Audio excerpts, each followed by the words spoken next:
દાહોદમાં વિશ્વ માસિક સ્વચ્છતા દિવસ 28મી મે 2024ના વર્ષે દરમિયાન રાજ્ય આરોગ્ય પરિવાર કલ્યાણ વિભાગ અને મુખ્ય જિલ્લા આરોગ્ય અધિકારી શ્રી ડોક્ટર શિલ્પા યાદવ તેમજ ડોક્ટર કલ્પેશ બારિયા તાલુકા આરોગ્ય અધિકારી શ્રીના માર્ગદર્શન હેઠળ પ્રાથમિક આરોગ્ય કેન્દ્ર ભતવાડા તાલુકા દેવગઢ બારિયા ખાતે ડોક્ટર હિતેશ ચારેલ અને ડોક્ટર શૈલેન્દ્ર નાયક તેમજ તમામ આરોગ્ય સ્ટાફ દ્વારા કિશોરીઓ માટે માસિક સ્વચ્છતા દિવસની ઉજવણી કરવામાં આવી હતી।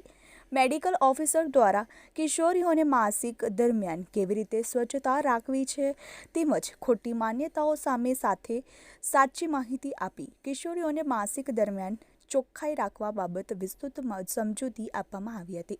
કોમ્યુનિટી હેલ્થ ઓફિસર દ્વારા રંગોળી કરી કિશોરીઓને પ્રોત્સાહિત કરવામાં આવી હતી। આરબીએસકે ટીમ દ્વારા બે કિશોરીઓને આપેલા પ્રશ્નોના જવાબ રૂપે કિશોરીઓ દ્વારા મૌખિક રજૂઆત કરવામાં આવી હતી।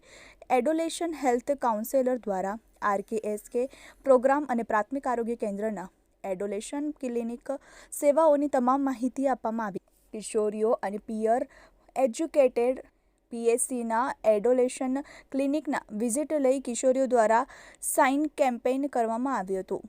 આ કાર્યક્રમ નિમિત્તે પ્રાથમિક આરોગ્ય કેન્દ્રના તમામ staff RBSK medical officer community health officer female health supervisor Ashaben FHW બહેનો તેમજ પિયર એજ્યુકેટર ઉપસ્થિત રહ્યા હતા। જેની શેખ ટીવી18 ન્યૂઝ દાહોદ।